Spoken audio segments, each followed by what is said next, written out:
Welcome বন্ধুরা, আজকে আমরা শুরু করব পর্যায় সারণীর পার্ট 2। এর আগের ভিডিওতে আমরা আলোচনা করেছিলাম পর্যায় সারণীর ঐতিহাসিক প্রেক্ষাপট নিয়ে, কিভাবে পর্যায় সারণীটা এলো। সেখানে আমরা নিউল্যান্ডের অষ্টক সূত্র, ডোবেরাইনারের ত্রয়ী সূত্র বা পর্যায় সারণী কাকে বলে সেইগুলো নিয়ে আলোচনা করেছিলাম। আজকে আমরা মূল পর্যায় সারণীতে ঢুকব। মেন্ডেলিভের পর্যায় সারণী কাকে বলে, কেমন দেখতে হয় পর্যায় সারণী, সেইগুলো নিয়ে আমরা আলোচনা করব। তো চলো শুরু করা যাক আজকের বিষয়। তো মেন্ডেলিভের পর্যায় সূত্রটা কি? বিভিন্ন মৌলের ভৌত ও রাসায়নিক ধর্ম তাদের পারমাণবিক ভর বৃদ্ধির সঙ্গে পর্যায়ক্রমে পুনরাবৃত্ত হয়। আচ্ছা, এই কথাটার অর্থ কি পুনরাবৃত্ত হয় মানে? দেখো, নিউল্যান্ডের অষ্টক সূত্রটা তোমরা আগের ভিডিওটা যারা দেখেছো তারা দেখবে ওখানে নিউল্যান্ড কিন্তু এই জিনিসটাই প্রায় বলেছিলেন যে বিভিন্ন মৌলগুলোকে যদি তাদের পারমাণবিক ভর অনুযায়ী পরপর সাজানো হয়, মানে ছোট থেকে বড় আকারে, তাহলে দেখা যায় যে অষ্টম মৌলে গিয়ে প্রথম মৌলের সাথে ধর্মের মিল পাওয়া যাচ্ছে। তো সেই রকমই আর কি রাশিয়ান কেমিস্ট বিজ্ঞানী মেন্ডেলিভ তিনি বিভিন্ন মৌল এবং তাদের যৌগগুলির ভৌত ধর্ম, যেমন ধরো পারমাণবিক আয়তন, ঘনত্ব, গলনাঙ্ক, স্ফুটনাঙ্ক এবং নানা রাসায়নিক ধর্ম নিয়ে পরীক্ষা নিরীক্ষা করেছিলেন। পরীক্ষা নিরীক্ষা করার পরে তিনি এই সূত্রে অবনীত হয়েছিলেন।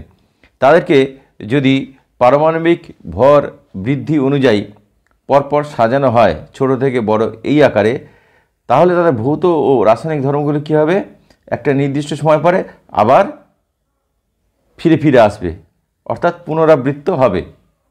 ঠিক আছে, এটাই হলো মেন্ডেলিভের পর্যায় সূত্র। এই সূত্র থেকেই তিনি পর্যায় সারণীটা তৈরি করেছেন। একটা নির্দিষ্ট মৌলের ব্যবধানে 7টা বা 8টা মৌলের পরে গিয়ে আবার প্রথম মৌলের সাথে তার ধর্মের মিল পাওয়া যাবে। ঠিক আছে, এটাকেই বলা হয় পর্যাবৃত্ততা।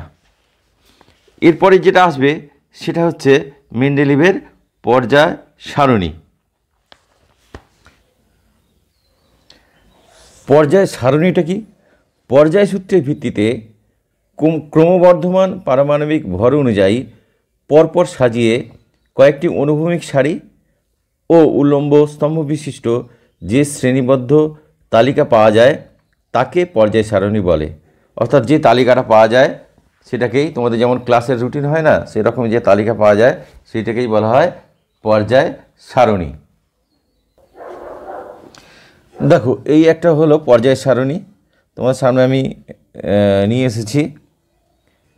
এখানে দেখো, এটা হচ্ছে মেন্ডেলিভের যে পর্যায় সারণী তার মানে পরিমার্জিত সংস্করণ। এটা মানে মূল মেন্ডেলিভের পর্যায় সারণী কিন্তু নয় এটা। এখানে দেখো কতগুলো সারি আছে, এই সারিগুলোকে যেটা বাঁদিক থেকে ডান দিকে যাচ্ছে এটাকে বলা হয় অনুভূমিক সারি, আর উপর থেকে নিচেও কতগুলো এরকম সারি আছে বা স্তম্ভ আছে, এগুলোকে বলা হয় উলম্ব স্তম্ভ। তো তোমাদের কাছে যে বইটা আছে সেইখানে তোমরা এই পর্যায় সারণীটা খুলে এইটা আমি যখন যেটা বলছি সেটা মেলাবার চেষ্টা করো। আচ্ছা, এই যে পর্যায় সারণীর বাঁ দিক থেকে ডান দিকে যেটা যাচ্ছে অনুভূমিক সারি, এইগুলোকে বলা হয় পর্যায়, তাহলে মেন্ডেলিভের যে পর্যায় সারণী ছিল সেইখানে 7টা পর্যায় ছিল, 7টা পর্যায়। যদিও মূল মেন্ডেলিভের যে পর্যায় সারণী সেইখানে অ্যাকচুয়ালি এত সুন্দরভাবে ভাগ করা ছিল না, এটা পরিমার্জিত সংস্করণ। সেই পর্যায় সারণীটা দেখলে কিছুই বুঝতে পারবে না, তো সেটাকে এটা পরিমার্জন করা হয়েছে। তো যাই হোক, এখানে দেখো 7টা পর্যায় আছে। তোমাদের বইটা খুলে পর্যায় সারণীটা বার করো, দেখো 7টা এরকম অনুভূমিক সারি আছে। ঠিক আছে, আর নিচে দুটো সারি আছে, এই দুটো কিন্তু এই 7টার মধ্যেই, এই দুটো আলাদা কিছু নয়, 7টার মধ্যেই আছে। এখানে জায়গা নেই বলে এই দুটোকে আলাদা করে আবার লেখা আছে। তো সেটা আমরা পরে যখন আলোচনা করব তখন জিনিসটা বুঝতে পারবো। যাই হোক, 7টা পর্যায় আছে এবং এখানে দেখো উল্লম্ব স্তম্ভ আছে, এখানে কিন্তু 9টা। 9টা উল্লম্ব স্তম্ভ আছে। মেন্ডেলিভের মূল পর্যায় সারণীতে কিন্তু 9টা ছিল না, 8টা ছিল। এই উল্লম্ব স্তম্ভগুলোকে বলা হয় শ্রেণী। তাহলে অনুভূমিক সারিগুলোকে বলা হয় পর্যায়, 7টা পর্যায়। আর মেন্ডেলিভের পর্যায় সারণীতে এরকম উল্লম্ব স্তম্ভ ছিল 8টা। তাহলে 8টা শ্রেণী ছিল আর 7টা পর্যায় ছিল। ঠিক আছে, এখন মেন্ডেলিভ যখন এই পর্যায় সারণীটা দিয়েছিলেন, তখন কিন্তু এই লাস্টের যে স্তম্ভটা, লাস্টের যে শ্রেণীটা, সেটা কিন্তু ছিল না।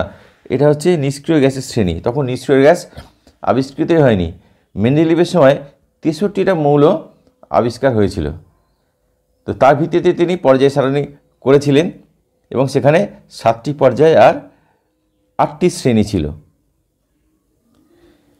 তো তিনি যখন এই পর্যায় সারণীটা করেন, তিনি পারমাণবিক গুরুত্ব অনুযায়ী পরপর সাজিয়েছিলেন ঠিকই, কিন্তু তার সাথে সাথে তিনি মৌলগুলোর ভৌত ও রাসায়নিক ধর্মের যে মিল, সেইগুলোকে তিনি বেশি প্রাধান্য দিয়েছিলেন। আচ্ছা দেখো, তাহলে পর্যায় কি সেগুলো জানলাম, শ্রেণী কি সেগুলো জানলাম।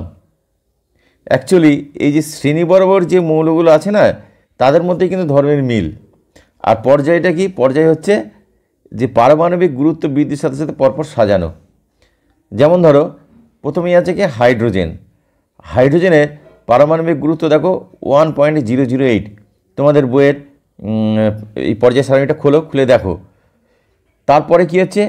হিলিয়াম। হিলিয়ামের হচ্ছে 4.00। তাহলে এরপরে হচ্ছে এইটা। তারপরে হচ্ছে লিথিয়াম 6.94, বেরিলিয়াম 9.01, তারপরে হচ্ছে বোরন 10.82, তারপরে কার্বন 12.01, তারপরে নাইট্রোজেন 14, অক্সিজেন 16, ফ্লোরিন হচ্ছে 19, তারপর হচ্ছে নিয়ন হচ্ছে 20.18, তারপরে সোডিয়াম। এভাবে পারমাণবিক গুরুত্ব বৃদ্ধি পাচ্ছে, পারমাণবিক ভর বৃদ্ধি পাচ্ছে। পরপর আমরা সাজাতে গিয়ে দেখছি যে কিছু মৌলের পরে এসে আবার প্রথম দিকের মৌলগুলোর সাথে ধর্মের মিল পাওয়া যাচ্ছে। এই যেমন এখানে নিয়নের পরে সোডিয়ামের সাথে কিন্তু লিথিয়ামের মিল পাওয়া গেছে, তাই এর নিচে এটাকে রাখা হয়েছে। ঠিক বেরিলিয়াম থেকে শুরু করে যখন পরপর সাজানো হচ্ছে, তারপরে ম্যাগনেসিয়ামে গিয়ে দেখা যাচ্ছে যে বেরিলিয়ামের সাথে ধর্মের মিল আছে। একইভাবে বোরনের সাথে অ্যালুমিনিয়ামের ধর্মের মিল আছে। তো পরপর সাজাতে গিয়ে এই মিলগুলো খুঁজে পাওয়া গেছে, ফলে এইরকমভাবে শ্রেণীগুলো তৈরি করা হয়েছে বা সারণীগুলো তৈরি করা হয়েছে। এই জন্য এটাকে বলা হয় পর্যায় সারণী, পর্যায় আর সারণী। ঠিক আছে, তাহলে দেখো প্রতিটার পর্যায় বরাবর গেলে প্রতিটার কী হচ্ছে? পারমাণবিক গুরুত্ব বৃদ্ধি পাচ্ছে। যেমন সোডিয়ামের 22.99 আর ম্যাগনেসিয়ামের হচ্ছে 24.32। তার মানে এখান থেকে এটা বড়, এর থেকে আবার অ্যালুমিনিয়ামেরটা বেশি। এইভাবে এবার প্রতিটি যে শ্রেণী এই যে এরকম আছে, মেন্ডেলিভের সময় 8টা ছিল, পরে আবার এই নিষ্ক্রিয় মৌলগুলো যুক্ত হয়ে 9টা শ্রেণী হয়েছে। দেখো প্রতিটা শ্রেণীর আবার দুটো উপশ্রেণী আছে, এ এবং বি করে। তো এ শ্রেণীগুলোর ধর্ম আর বি শ্রেণীগুলোর ধর্মের খুব একটা কিছু মিল নেই, মূলত যোজ্যতাটা ছাড়া আর খুব একটা কিছু মিল নেই। তবুও এদেরকে একই গ্রুপে স্থান দিতে হয়েছে। এবং গ্রুপ 8-এ গিয়ে দেখো 3টে করে মৌল একসাথে আছে। 3টে করে মৌল একসাথে থাকার কারণ হচ্ছে কি, এদের ধর্মের এতটাই মিল এবং পারমাণবিক গুরুত্ব এতটাই কাছাকাছি যে এদেরকে একই সাথে রাখতে বাধ্য হয়েছিলেন। ঠিক আছে, তো পরবর্তীকালে এর অনেক সংস্করণ হয়েছে, সেটা আমরা পরে আলোচনা করব। তো এখন যেটা দেখো, যেটা আমি তোমাদের বলছিলাম যে পারমাণবিক গুরুত্ব বাড়ছে, এগুলো আস্তে আস্তে এদিক থেকে বাঁ দিক থেকে ডান দিকে যাচ্ছে। কিন্তু এইখানে গিয়ে দেখো আর্গনের হচ্ছে কত? 39.94। আর তার পরের মৌলটা হচ্ছে কত? পটাশিয়াম, তার 39.10। তাহলে পটাশিয়ামের পারমাণবিক গুরুত্ব কম আর্গনের থেকে। তাহলে সেই হিসাবে পটাশিয়াম আগে যাওয়া উচিত ছিল, আর্গনের পরে আসা উচিত ছিল, কিন্তু তা হয়নি। তার কারণ হচ্ছে যে এখানে কিন্তু পটাশিয়ামের ধর্মটা এর সাথে মিল আছে আর আর্গনের ধর্ম এর সাথে মিল আছে। এখানে মৌলের ধর্মটাকে প্রাধান্য দেওয়া হয়েছে, ফলে এক্ষেত্রে কিন্তু মেন্ডেলিভের পর্যায় সূত্রের কিছুটা ব্যতিক্রম ঘটেছে। ঠিক আছে, এটা হলো একটা পেয়ার। আরও এরকম 3টে পেয়ার আছে যাদের পারমাণবিক গুরুত্ব কম হওয়া সত্ত্বেও যেখানে সেটাকে পরে দেওয়া হয়েছে আর যার বেশি তার আগে দেওয়া হয়েছে। যেমন ধরো কোবাল্ট এবং নিকেল, কোবাল্টের হচ্ছে 58.94 আর নিকেলের হচ্ছে 58.69। তাহলে এটা ছোট, এটা বড়, এটাকে পরে দেওয়া উচিত ছিল কিন্তু এটা আগে এসছে। এছাড়াও আছে ধরো টেলুরিয়াম এবং আয়োডিন, টেলুরিয়ামের হচ্ছে 127.61 আর আয়োডিনের হচ্ছে 126.91। তাহলে এটা বেশি, এটা আগে যাওয়া উচিত ছিল, এটা এখানে যাওয়া উচিত ছিল কিন্তু সেটা হয়নি, কারণ আয়োডিনের সাথে এই ব্রোমিন ক্লোরিন এদের ধর্মের খুব মিল আছে। তাহলে এখানেও কিন্তু মেন্ডেলিভের পর্যায়সূত্রের একটু ব্যতিক্রম ঘটেছে। এই যে এই কতগুলো যে জোড় যাদের পারমাণবিক গুরুত্ব কমটা পরে এসছে, বেশিটা আগে এসছে, তো এইরকম এগুলোকে বলা হয় মিসফিট পেয়ার, এই জোড়গুলোকে বলা হয় মিসফিট পেয়ার। তো এরকম কতগুলো আছে।